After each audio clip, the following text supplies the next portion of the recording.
Welcome, everyone. My name's Kevin O'Malley.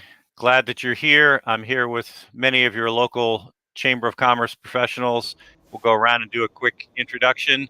Let's start with Victoria. Hello, everyone. I'm Victoria Meinig. I'm the CEO of the Oregon City Chamber of Commerce. Great. And pardon me, because I'm not quite fast enough yet on the draw here.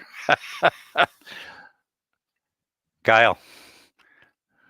Good afternoon, everybody. Kyle Lang here from the Canby Area Chamber of Commerce. Terrific. Corey?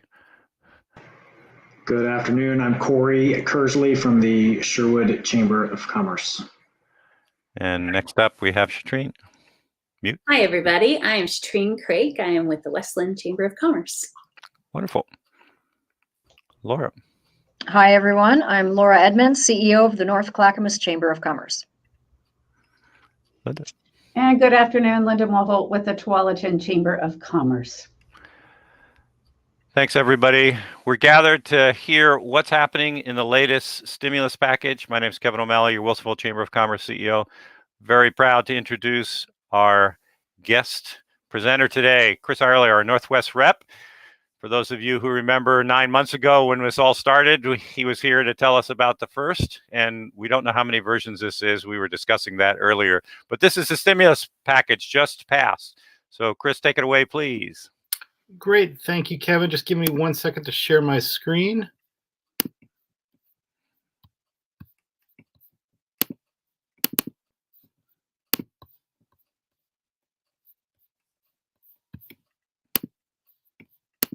You're good. There we go. All right. Thank you. Again, as Kevin said, my name is Chris Eyler. I'm the U.S. Chamber's Executive Director for the Northwest region, and I am going to do my very best to update you all on the more than 5,000-page plus stimulus package that Congress approved yesterday, and that the president will, in all likelihood, sign either as we are speaking or at some point later today. Before we get to the actual package, I think it's worthwhile just to do a quick snapshot of the current economic situation to illustrate why it was so necessary to do this and do this immediately. What we have been seeing since sometime midsummer is what we have referred to as a K-shaped economy. After the pandemic initially set in and we saw broad economic shutdown across all sectors of the economy. We have seen some sectors, notably in the financial services, the technology, big box retail outlets, software services, and a number of other industries where working from home, working remotely works well. We have seen those sectors largely recover and for the most part get back to where they were at the outset of the pandemic. However, we've seen a number of other sectors of the economy, notably in the travel sector, entertainment, hospitality, food services, personal services, really any sector of the economy that requires a lot of face-to-face interaction, high volume of customers, or are just simply not conducive to work from home, work remotely. Those sectors of the economy have continued to struggle, and the situation for many has actually gotten worse, and we're starting to see a lot of businesses, particularly as they exhaust their aid from the initial CARES Act passed in March, see a lot of those businesses start to fail and close their doors. When you look at the individual sectors as specified by the Bureau of Labor Statistics, the employment situation for many of these sectors is significantly lower than what it was back in February. Employment in these sectors is down anywhere from 15% to as high as 43% since the economy began shutting down back in March. So it was very clear to us that a lot needed to be done, and a lot needed to be done immediately to help the economy. Bringing this a little closer to home, in a recent Census Bureau survey of businesses in Oregon, 16% of Oregon businesses have reported decrease in employment, 31% have reported decreasing their employees' hours worked, and over 44% have reported decreased revenue. Had Congress not acted by December 26th of this year, over 12 million Americans, including 113,000 Oregonians, would have lost their extended unemployment provided by the initial CARES Act.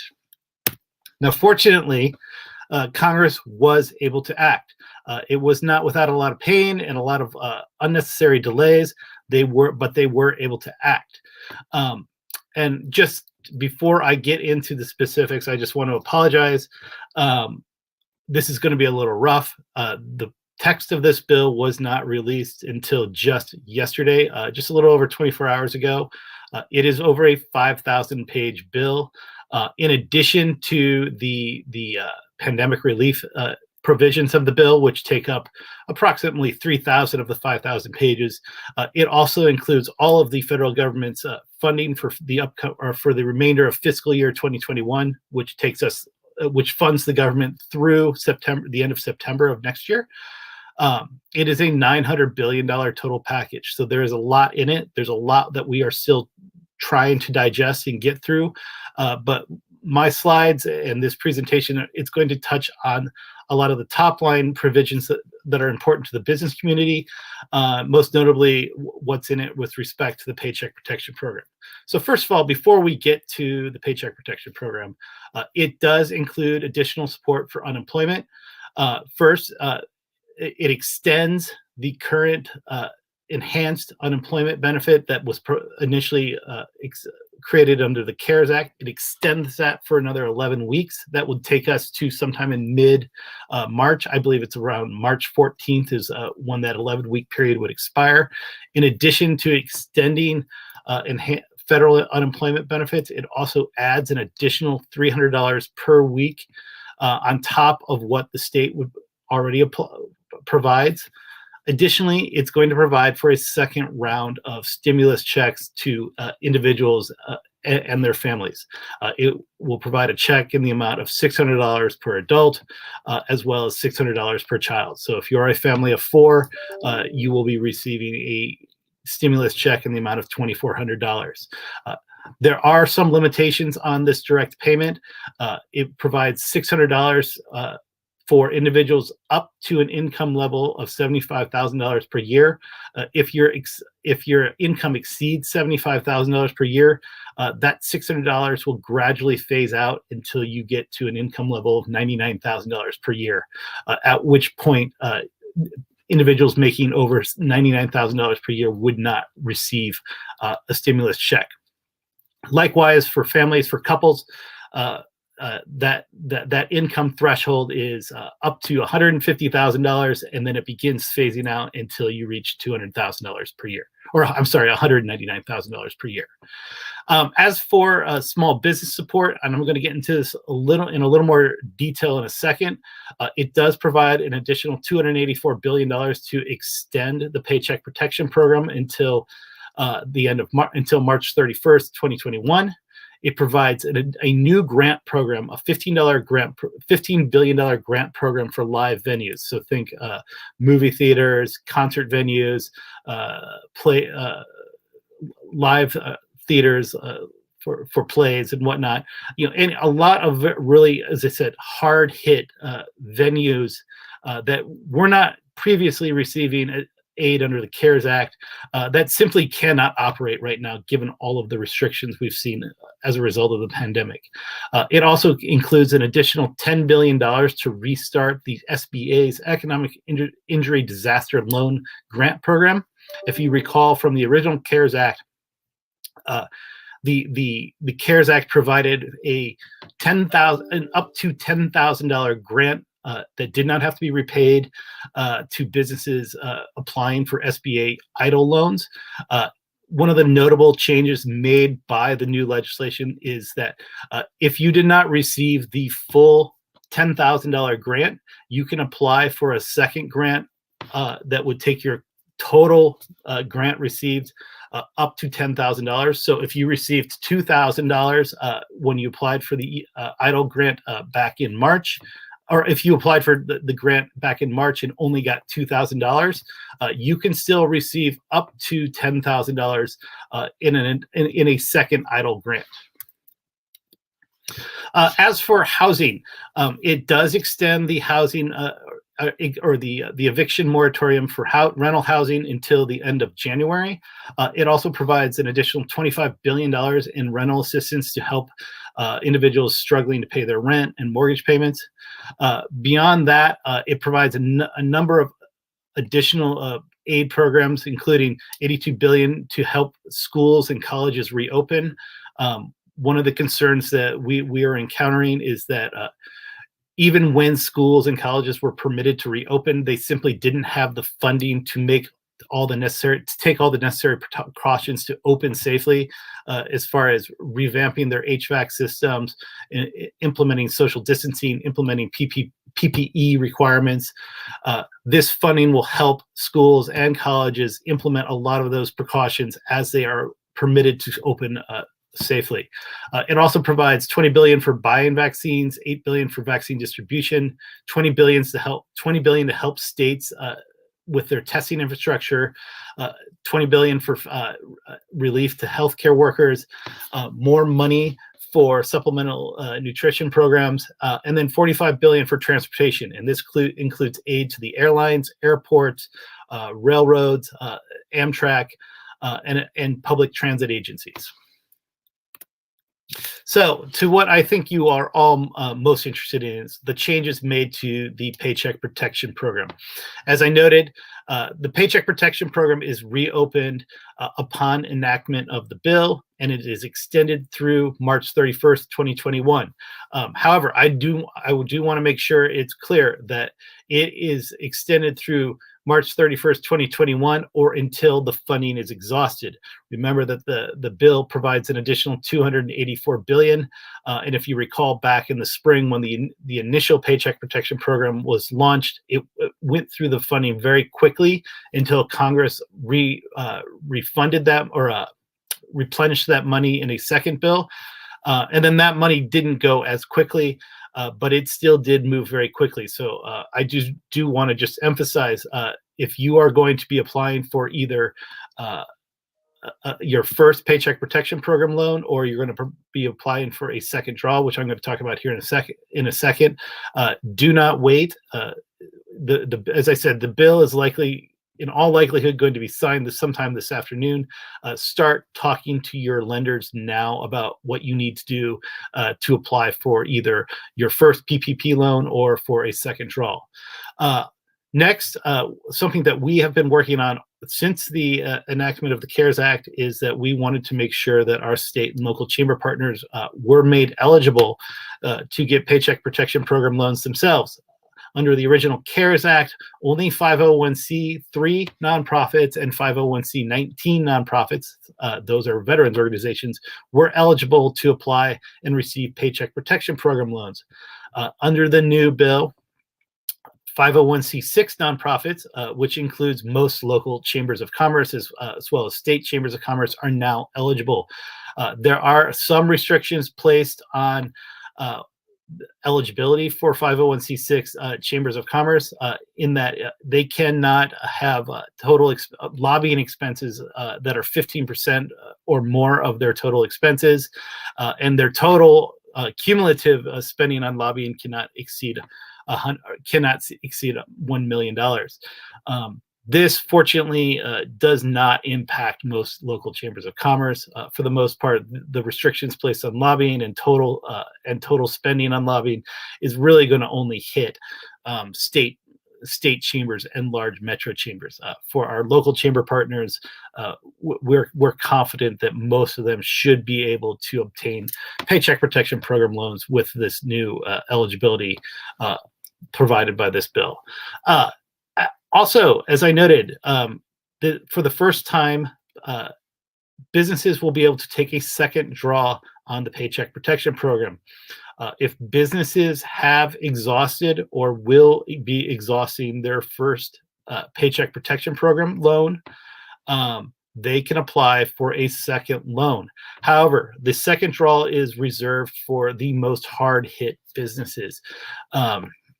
So for a business that has seen a 25% reduction in quarterly gross receipts compared to that same quarter in 2019, you can apply for a second Paycheck Protection Program loan, so long as you've exhausted your first Paycheck Protection program loan, or you will be exhausting your first Paycheck Protection Program loan before the disbursement of the second draw. It also restricts this to businesses with fewer than 300 employees, and the largest loan you can get is $2 million. This is down from $10 million under the initial CARES Act. And I should note that even for new Paycheck Protection Program loans, for businesses who are applying for their first PPP loan, the maximum loan you can receive is $2 million. Though I should note that the average loan, Paycheck Protection Program loan, was coming in at about $105,000. So most small businesses will likely not be impacted by that cap. Next, it simplifies the forgiveness process.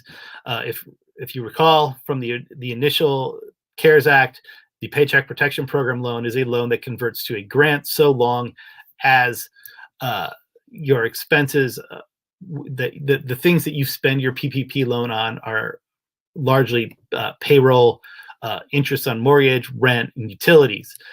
For a lot of businesses, the forgiveness process was a very complicated process. The application process itself was actually longer for forgiveness than it was to obtain the loan. Congress, for the smaller loans, has simplified that process. For loans of $150,000 or less, the process is you basically have to fill out a simplified one-page form attesting that you used the funding from your PPP loan for the specified purposes of expenses, payroll, mortgage interest, rent, utilities, as well as an expanded list of eligible expenses that I'm going to go over here in a second. For loans greater than $150,000, the process is still going to be a more detailed process. But as I mentioned earlier, the average PPP loan was coming in at around $105,000. So this is going to help a lot of small businesses. It essentially presumes loans of $150,000 or less are forgiven. But just remember, businesses still have to fill out a form, albeit a very simplified form, and make an attestation that they used the PPP funding to pay those eligible expenses. Next, as I noted, it expands the list of eligible expenses. Under the original CARES Act, eligible expenses for a PPP loan included payroll, mortgage interest, rent, and utilities. This expands the list of those eligible expenses to include operations expenses, supplier costs, worker protection expenses. So if you spent your PPP funding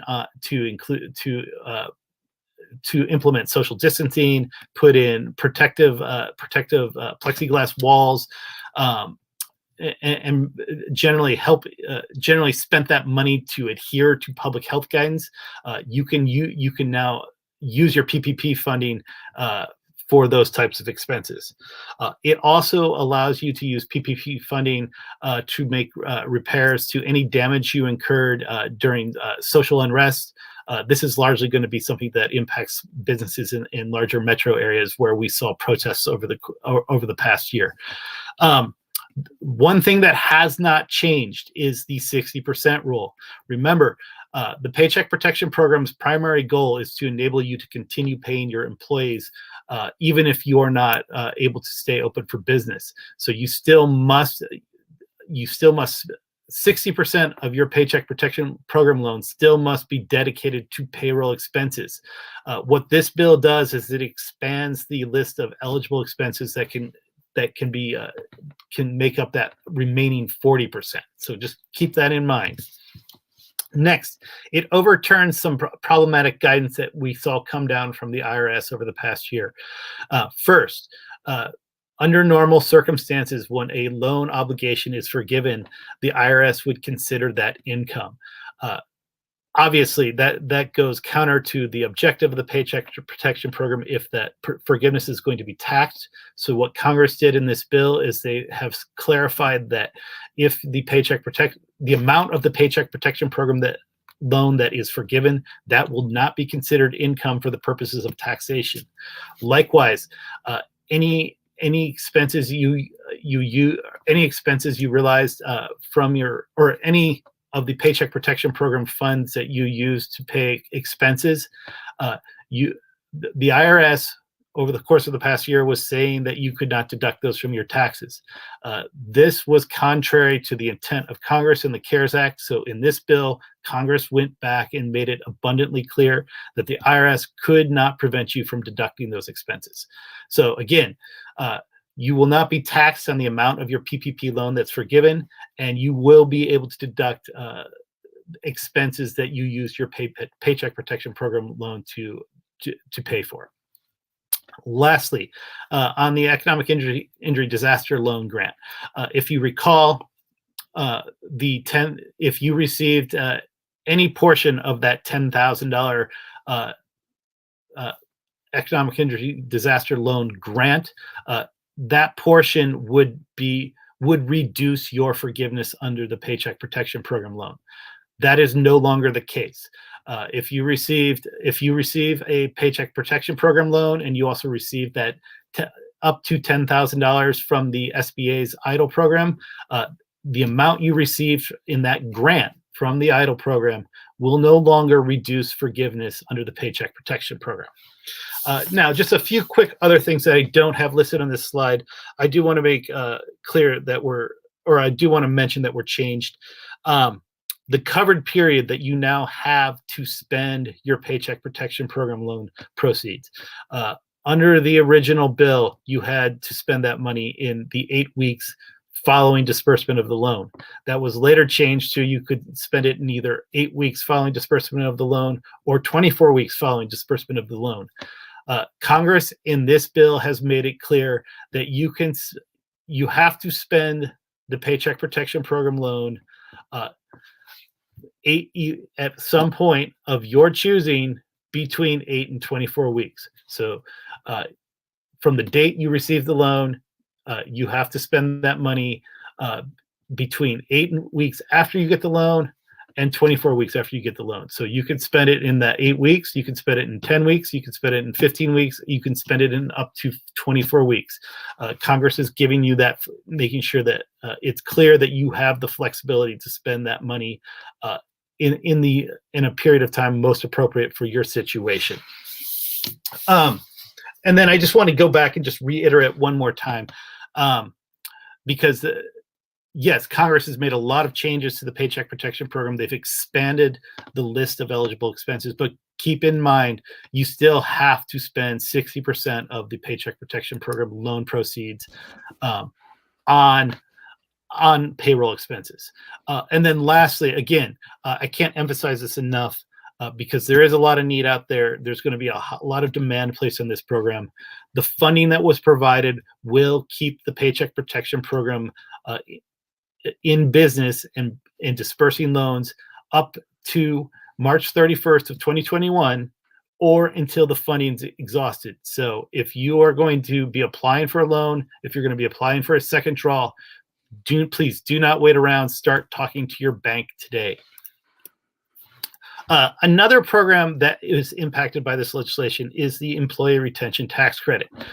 When this was created by the CARES Act, it is a refundable tax credit that to assist businesses who continue paying their employees, even if those employees are not currently providing services. One of the changes that it makes is, so under the original CARES Act, you could get a 50% tax credit on up to $10,000 in wages paid per employee. So it's basically a $5,000 tax credit. If you continue to pay those employees, even if they weren't providing services. It increases that for between January 1st of 2021 and June 30th of 2021, it increases that from 50% to 70%. So under the new legislation, you get a 70% tax credit up to $10,000 paid to employees. It also lowers the eligibility threshold for employers. So under the original bill, you had to, in order to be eligible for the employee retention tax credit, you had to have had experienced a 50% loss in receipts. Under the new legislation, between January 1st and June 30th, you will be eligible for this if you can point, or if you in the quarter, at any point during 2020 in a quarter, you experienced a 20% loss in gross receipts compared to that same quarter in 2019. You are now eligible to claim this employee retention tax credit. It also raises the employee cap. So under the original CARES Act, businesses with 100 or fewer employees were eligible for this. Businesses with 100 or fewer employees could claim this tax credit, irrespective if those employees were providing services. Businesses who had over 100 employees, they could claim it only if those employees were providing services. It raises the cap to 500 employees. So under the new legislation, businesses with 500 or fewer employees can claim the employee retention tax credit, even if those employees are not working or providing services. Next, the prior employee retention tax credit was a per year tax credit. In other words, you could only receive the tax credit on wages paid in during the year. This changes it to wages paid quarterly. So, and it's only so. Given that this is extended to June 30th, it's only for 2 quarters. But what that means is that if you have employees making up to $10,000, you can claim a 70% refundable tax credit on up to $20,000 in wages over the next 2 quarters. So think of it this way: this is a $14,000 up to a $14,000 refundable tax credit per employee for the first 2 quarters of 2021. And then lastly, under the original CARES Act, you could not claim both a Paycheck Protection Program loan and also claim the employee retention tax credit. They have changed that so that you can now receive both. Because a lot of businesses have already exhausted their Paycheck Protection Program loans, yet they have continued to pay their employees. They want to make it so that businesses that receive Paycheck Protection Program loans but continue to pay employees can also claim the employee retention tax credit. But there is one limitation: they don't want you double dipping, so you cannot claim the employee retention tax credit on the same wages you use your Paycheck Protection Program to pay. So basically, if you use Paycheck Protection Program loan proceeds to pay an employee in June, you cannot use the employee retention tax credit to claim the tax credit on the wages that you paid that particular month. What is not in the bill? For the most part, all of the things that the U.S. Chamber, the business community in general, were asking be included in this legislation were included, except for 2 specific things. It does not include a liability shield for businesses and schools. We had been asking Congress to provide a temporary targeted liability shield for businesses that were following public health guidance. That was not included. It also does not include aid to state and local governments. We had been asking that the bill include aid to state and local governments that have exhausted a lot of their revenues and are in the position where they're having to begin laying off public servants like police officers, firefighters, and whatnot. That was not included in this bill. We are going to continue working with Congress to find a way to implement these 2 things in the new year. A lot of our ability to get these 2 things included is going to largely depend on what happens in the Georgia special Senate or the Georgia runoff Senate races in early January. But as I said, we are going to continue working to get these 2 things included because we feel that they're very important for both for businesses as well as local government. Now, I know that's a lot that I've just gone through very quickly, and it's particularly employee retention tax credit changes that can be a bit confusing. The U.S. Chamber has created and is publishing a number of guides to help you better understand the programs created under the CARES Act and that have been modified by this piece of legislation. We are in the process of updating all of these guides to reflect the changes that were made by the pandemic relief legislation that was passed yesterday. So please keep an eye on our website as we update these documents. I will also be sharing all of the updated documents with our local chamber partners, who can in turn share them with you directly. Again, I apologize if this was a little rough. As I said at the beginning, this bill just came out barely 24 hours ago, and we're still in the process of digesting it. But we thought it was important to make sure that you understood some of the top-level changes that were made, so that you could begin planning as soon as possible. Particularly with respect to the Paycheck Protection Program, it's very important that you not wait around. That you begin talking to your lender as soon as possible and getting any new loan applications or second draw applications in the pipeline as soon as possible. So with that, I am happy to take any questions, but I caution you, and I apologize ahead of time. A lot of my answers may very well be I don't know, or I have to check on that, because as I said, we're still digesting a lot of what is in this 5,000+ page bill. So with that, I thank you for your time, and I'm giving control back to Kevin. Wonderful. Chris, on behalf of all our chambers, thanks so much for stepping up, and our chamber members, our businesses understand that this is a very fluid situation, and you stepped up here in a yeoman's way to to work overnight to try to bring it up to speed. So with that, we understand there may be some questions you don't, but we do have some questions. So we'll start first with Laura from North Clackamas. Chris, thank you so much. Fantastic review. And take a deep breath for a moment. And as we start asking questions, and hopefully you'll know these, and if not, we'll be very patient with you getting responses for us. So I have two questions.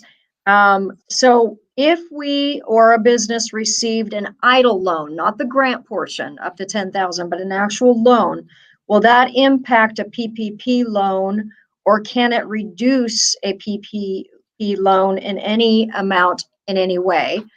And then question two is, if employees are currently laid off or furloughed or even just reduced to part-time, if we onboard them, can we then still apply for the PPP loan to cover our payroll?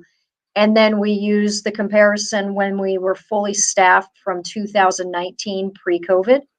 Those are my two questions. Yeah. So under the original CARES Act, you did have time to cure any layoffs or reductions in payroll.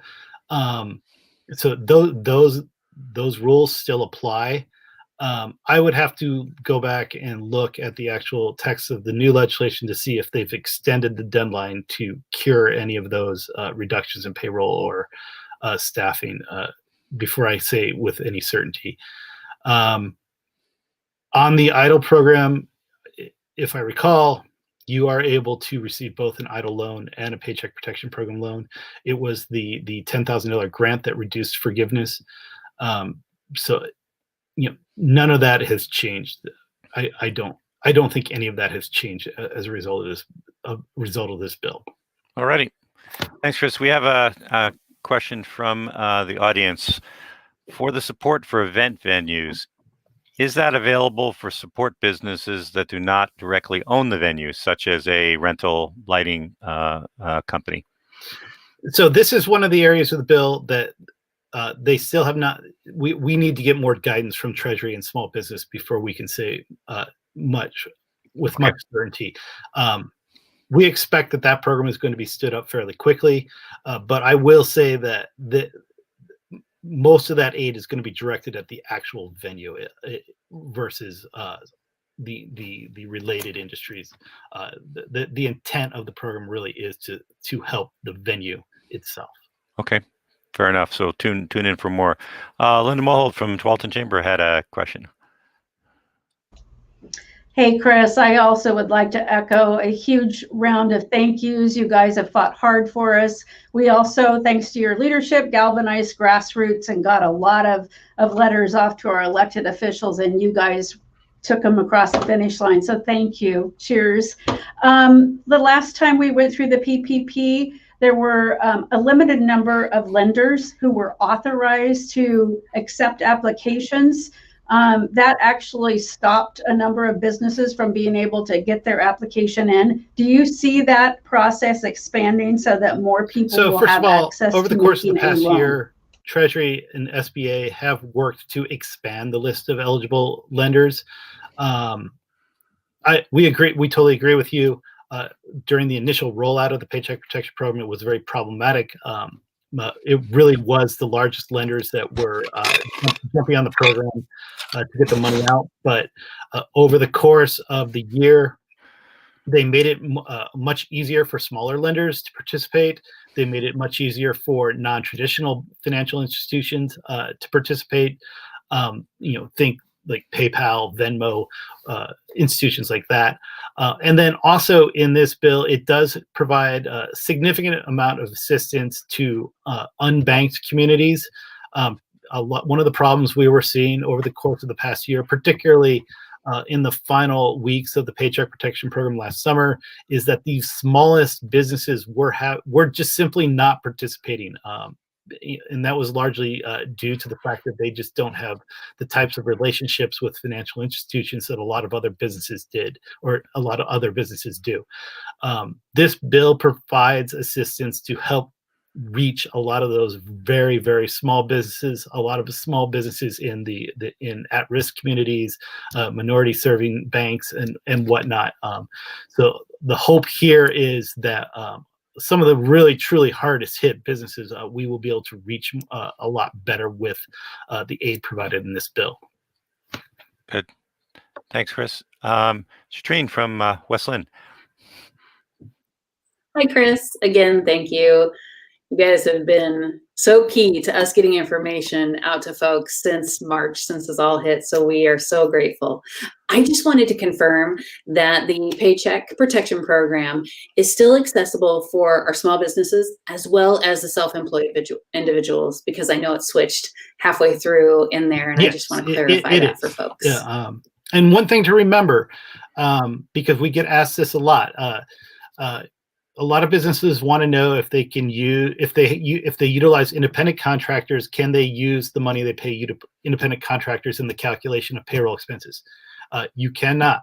Independent contractors can apply for Paycheck Protection Program loans on their own, but if you use independent contractors, you can only use the payroll expenses you use to pay your employees, not the expenses you use to pay independent contractors. So just keep that in mind. That has not changed.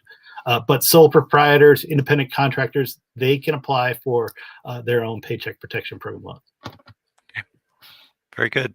We have another question from the audience. Is there a specific time period to use the second PPP distribution? Is it the same 8 or up to 24-week time period associated with the first round? So the clock starts running the day you have that loan, the loan proceeds dispersed to you. So if you have loan proceeds dispersed to you on January 2nd, you have to spend that money in the 8 to 24 weeks following disbursement of the loan. Okay, we had one other question. What's the formula for the amount of the PPP loan to apply this time? I think you mentioned that 60. Yeah. It is the same. So the application formula that was in place for the loans over the summer, that is not changed. It is 2.5 times payroll expenses. I'm sorry, it's been a while since I've gone over this, but it is the same formula that you would have used last summer, and that we spell out in our applying for PPP loan guide document on our website. They did make a change for some businesses in the hospitality industry, hotels, and restaurants. For most businesses, it's 2.5 times payroll expenses. For businesses in the hospitality, food services industry, they've changed that in this legislation to 3.5 times payroll expenses. And that's all spelled out in our updated guide document, which I know Kevin is going to include a link to here in a second. Yep. So it is in the comments. Everybody's seen it. It should be fine, and we'll put it up again. It is right there. Live update. So that's a bit.ly link /21 December stimulus. And Corey with the Sherwood Chamber had a question for you, Chris. Yeah, thanks, Chris. And just a big amen to everything that's already been said about the efforts that the U.S. Chamber has made at this point. Really appreciate it. So my question is about the employee retention tax credit. You mentioned that previously it was per year and now it's per quarter, and we'll have 2 quarters for 2021. So I just wanted to clarify that if you intend to apply for that for both quarters, I imagine you'll have to apply twice, or will it come from the same application? I don't know. That is covered. We do cover the changes made to the employee retention tax credit in the document that Kevin just put the link up to, but I don't know on that specific question. I will have to look into that, and I'll flag that for our folks back in DC as they go through and update these documents. That is something that they need to address. All right, one more question I think we had from Laura Edmonds, North Clackamas. Real quick, Chris, to go back to that previous question that Terry Gilreath texted in. What about gyms? Because they are they're not an event venue, but they are closed and suffering pretty significant losses. So I think when she was referring back to that PPP question, that was also I think if you can clarify, so the gyms, fitness studios, those businesses, they also can fit within this criteria. The 60% still applies. So they would fall under the criteria for a general small business. They wouldn't fall. I don't think they would fall under the criteria for the live venue, live theater grant that was created by the new legislation. A gym could apply for a Paycheck Protection Program loan. Because remember, the whole point of the PPP is to give you the funds to pay your employees, even if you're closed. But that's as Laura noted, that 60% of the loan proceeds at a minimum have to be spent on paying employees. Okay. All righty. Well, we used up a good 45 minutes here to get some great information. Again, everyone, the small business is our lifeblood. This Congress has reacted, and we're here as chambers to help you through that. Your chambers will have information up on their websites and on their Facebook pages. The U.S. Chamber information, again, is, let me find it right here. Where did it go? And will be in the comments as well. So whatever you need help, that's why your chambers are here. Thanks to the U.S. Chamber. Kevin, can I make one last comment? Sure. I just want to emphasize how important it is for you all to work with your local chambers. We, more so than any year that I've worked for the U.S. Chamber, have relied on our relationships with all of our local and state chamber partners more this year than at any point I can remember. The input we have received from people like Kevin and Linda and all of the local chamber executives across Oregon has really guided our advocacy efforts. So as you are applying for aid through these programs, as you encounter difficulties, as you encounter things that work, please share that with the local chambers, because so much of the feedback that I am getting from all of them that I relate to my counterparts in DC, it really has helped us address a lot of the problems that come up, a lot of the ambiguities in the law. It really does make a difference in our advocacy work. And I can't say it enough. we really have relied on our local chamber partners over the past year to get word out on these programs and to help us formulate what we need to do to make sure that aid is getting out to businesses across the country. So thank you to all of you for what you're doing right now. Your local chamber staff that are on this call have always been dedicated to our business community. That's why we're here. That's why we do the work we do.